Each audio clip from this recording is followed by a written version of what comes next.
नमस्ते। मैं हूँ प्रियंका और आप सबका एक बार फिर से बहुत बहुत स्वागत है। जैसे कि त्योहारों का मौसम अब शुरू हो ही गया है और मेरी ही तरह आपने भी कुछ ना कुछ तैयारियां ज़रूर शुरू कर दी होंगी। अगले ही हफ्ते से नवरात्रे भी शुरू हो रहे हैं, तो मैंने सोचा कि क्यों ना दिवाली के ये जो वीडियोस हैं उन्हें मंदिर के साथ में शुरू किया जाए। किस तरीके से मैं अपने मंदिर को साफ करती हूँ त्योहारों के लिए, या फिर मैंने उसे किस प्रकार व्यवस्थित करके रखा है ताकि मेरे घर का कोई भी सदस्य यहाँ आकर के आराम से भगवान की आराधना कर सके बिना किसी रुकावट के। तो आज आगे आप सब इस वीडियो में देखेंगे कि किस प्रकार मैं अपने मंदिर को साफ और व्यवस्थित रखती हूँ। तो चलिए फिर शुरू करते हैं आज का ये वीडियो।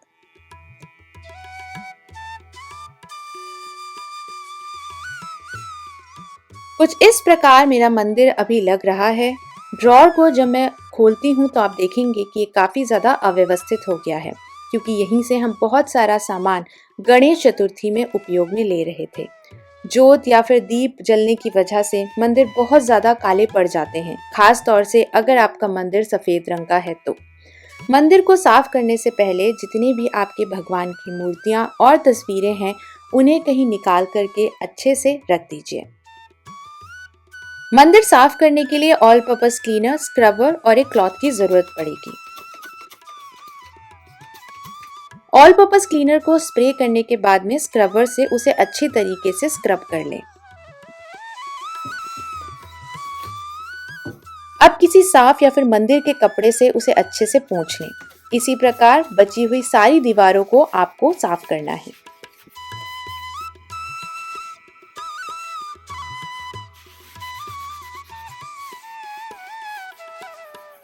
ऑल पर्पस क्लीनर को इस्तेमाल करने से आपका ये काम बहुत आसानी से और बहुत फटाफट खत्म हो जाएगा। अब बारी आती है दरवाजों की। अगर आपके घर में इस तरीके की सीएनसी जाली वाले दरवाजे हैं तो इन खांचों के अंदर धूल इकट्ठा हो जाती है। ड्राई डस्ट को हटाने के लिए मेकअप ब्रश या फिर टूथब्रश का इस्तेमाल कर सकते हैं, लेकिन इन खांचों को और अच्छे से साफ करने के लिए आप एक माइक्रोफाइबर क्लॉथ में थोड़ा सा ऑल पर्पस क्लीनर स्प्रे करके इन खांचों के अंदर से कुछ इस तरीके से कपड़े को निकालिए। इससे बहुत फटाफट आपका ये जो दरवाजा है वो साफ हो जाएगा और ये कपड़ा किसी भी छोटे से छोटे खांचे के अंदर भी आसानी से जाकर के उस जगह को साफ कर पाएगा। जब एक बार आप इन खांचों को अच्छे से साफ कर लें तो मंदिर के दरवाजे को अंदर और बाहर से अच्छे से साफ जरूर करिएगा और इस जगह को खास तौर से साफ करिए।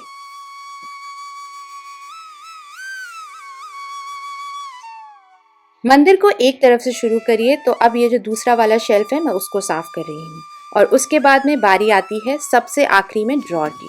तो सबसे पहले सारा सामान आराम से बाहर निकाल करके इसको अच्छे से रख दें।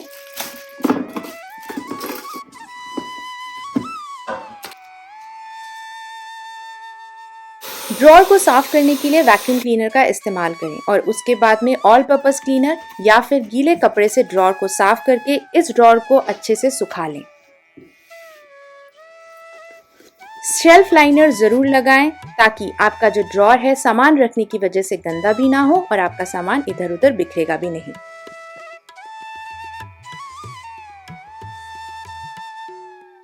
तो मैंने हमारे घर के इस छोटे से मंदिर को अच्छी तरीके से साफ कर लिया है। इसे अच्छे से साफ करने के बाद में बारी आती है मंदिर को व्यवस्थित करने की। तो सबसे पहले मैं इस ड्रॉर से शुरुआत करूंगी। मंदिर में सिर्फ ये एक ही बड़ा सा ड्रॉर है जिसमें मैं कोशिश करती हूँ कि पूजा में इस्तेमाल होने वाला जितना भी सामान है उसको मैं यहाँ पर ही व्यवस्थित करके रखूँ ताकि घर का हर एक सदस्य इसे आसानी से देख भी पाए और जिसे जिस सामान की जब ज़रूरत हो वो उसका चुनाव वहाँ से आसानी से कर पाए। आगे ही मैं आपको इस वीडियो में बताऊंगी कि किस डब्बे के अंदर मैंने किस सामान को रखा हुआ है।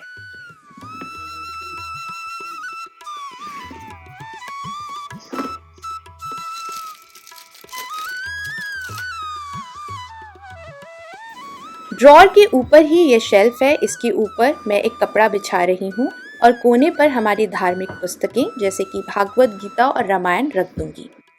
इस डब्बे के अंदर बर्तन, चुनरी और चौकी है। बर्तन खराब ना हो या काले ना पड़े, उसके लिए मैं इन बर्तनों को अच्छे से साफ करके सुखा लेती हूँ और उसके बाद में एक पन्नी का इस्तेमाल करती हूँ इन्हें रखने के लिए, जिसकी वजह से ये एयर के कांटेक्ट में नहीं आते हैं और ऑक्सीडाइज बिल्कुल नहीं होते। इसी प्रकार कांसा और तांबे को भी रखती हूँ। एक कोने में चुनरी और इस तरीके से छोटी छोटी चौकियां मैं इस डब्बे में सेट करके रख देती हूँ।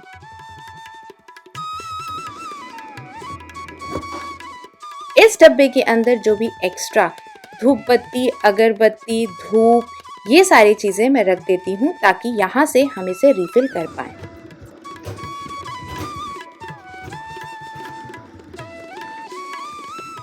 पुस्तकों की जगह को मैंने बदला है ताकि ये ऑर्गेनाइजर यहाँ आ पाए और चीजें व्यवस्थित हों। कोने पर मैं एक पत्थर रखूंगी और उस पत्थर के ऊपर मैं एक कटोरा जिसमें हम माचिस की तिल्लियाँ या फिर धूप बत्ती इकट्ठा करते हैं। ये शेल्फ डिटैचेबल है।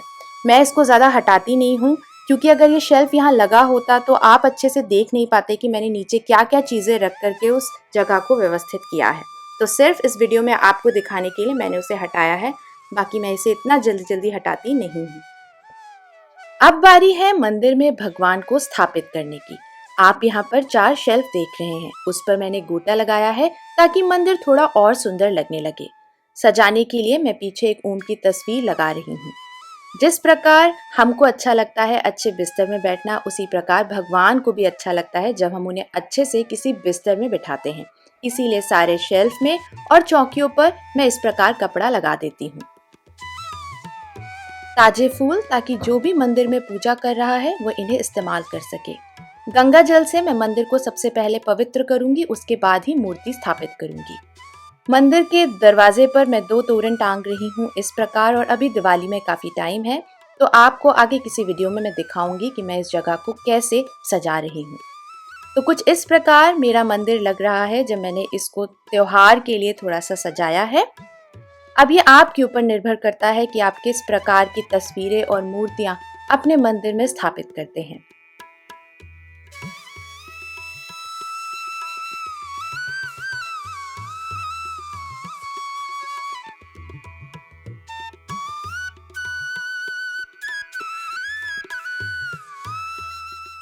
चलिए अब इस ड्रॉअर को खोल के देखते हैं कि मैंने इसे कैसे व्यवस्थित किया है।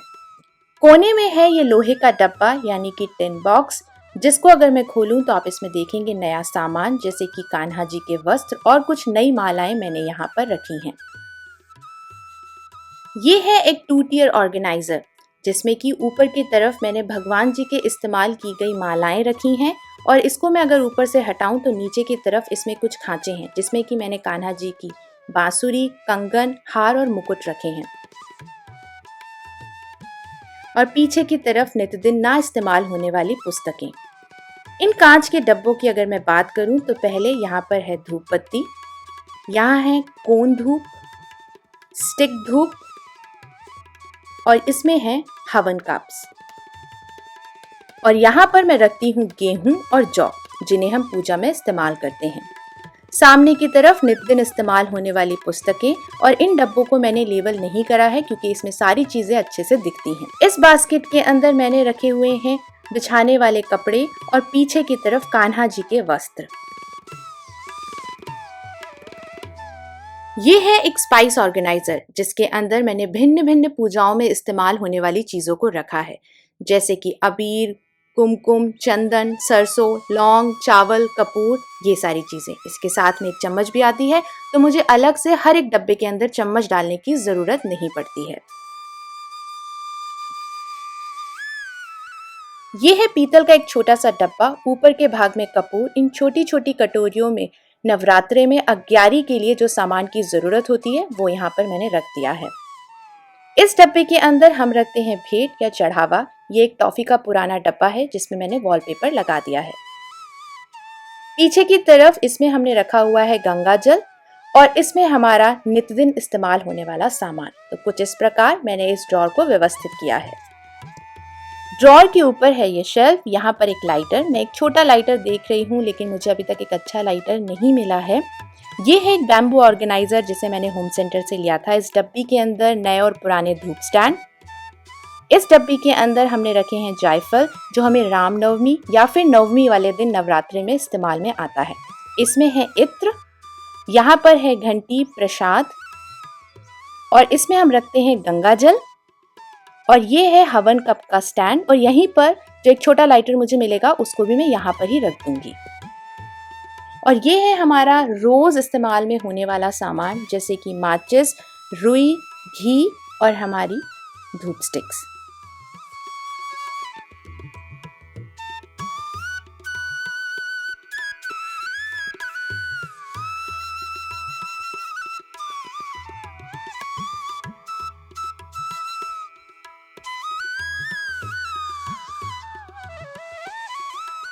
मंदिर का ऐसा बहुत सारा सामान होता है जिसे हम मंदिर में नहीं रख पाते हैं, जैसे कि ये बड़े बर्तन। इन्हें रखने के लिए हमें अलग से एक जगह चाहिए पड़ती है। जैसे कि इस बड़ी पीतल की प्लेट को मैंने अच्छे से साफ करा है और फिर पन्नी के अंदर बंद करके मैं पीछे कुछ इस तरीके से रख रही हूँ। आगे है स्टील की प्लेटें, तांबे और फिर ये एक नई पीतल की प्लेट है। ये है एक मार्बल की प्लेट जिसे मैं जयपुर से लाई थी, तो इसे मैं सबसे आगे रखूंगी। और जितने भी मेरे पीतल, तांबे या कांसे के बर्तन हैं उनको मैं धोती हूँ हर त्योहार या पूजा के बाद में और कोशिश करती हूँ कि उसे जल्द से जल्द पन्नी के अंदर बंद करके ही इस शेल्फ में रखूँ, जिसकी वजह से इसमें हवा नहीं लगेगी और बर्तन काले भी नहीं पड़ेंगे। और अगले त्योहार में जब आप इन बर्तनों को निकालेंगे तो इन्हें आपको ज़्यादा साफ करने की ज़रूरत भी नहीं पड़ेगी। तो कुछ इस प्रकार मैं इन बर्तनों को रखती हूँ। बर्तनों की तरह ही बहुत तरह तरह के झूले भी इकट्ठा हो जाते हैं, छोटे या बड़े। बहुत अलग अलग प्रकार की चौकी भी हमारे पास इकट्ठा हो जाती हैं। तो इन्हें मैं ऊपर इस तरीके से किचन के लॉफ्ट में रखती हूँ। सबसे पहले मैं इस चौकी को रखती हूँ और उसके बाद में बड़ा झूला और फिर इसी प्रकार से छोटी छोटी चीज़ें यहाँ सामने मैं रख देती हूँ, जिससे ये समय पर मिल पाए और ये गंदी भी ना हो। ये था आज का वीडियो और मैं आशा करती हूँ कि आज का ये वीडियो आप सबकी थोड़ी सी मदद करेगा त्योहारों में किस प्रकार आप अपने मंदिर को साफ और व्यवस्थित करें। मैं मिलती हूँ एक और अगले वीडियो में, तब तक के लिए आप लोग सब स्वस्थ रहिए। नमस्ते।